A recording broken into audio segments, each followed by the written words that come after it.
Ang saya ng aking experience dito sa isang bundok na aming inakyat guys sa Mountain Province. Ang tinatawag itong bundok na to na Mount Cofapey.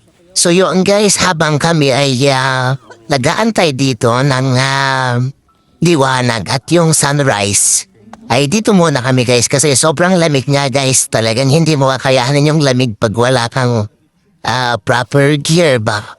At napakasaya dahil dito hindi kami lahat magkakilala guys, promise. Walang magkakilala sa amin dito. Lahat kami mga joiners. Nandito na kami sa tuktok ng bundok na ito. At nagkaroon kami ng bonfire guys.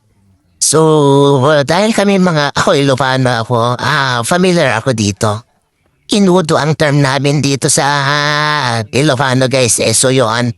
Ang saya lang kasi ang daming kwento pang malalaman sa bawat isa sa mga kasamahan mo sa paligid na ito guys ng apoy. Di ba ang saya?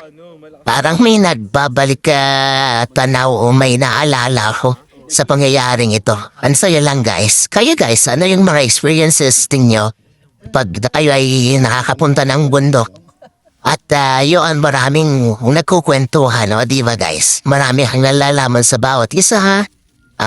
Nagkakaalaman kayo ng mga background, di ba? Mga buhay-buhay na isa-share, kaya kakaiba guys, na nakakatuwa ang mga pangyayaring ganito. Kaya yun, uulitin ko pa ang umakyat sa bundok.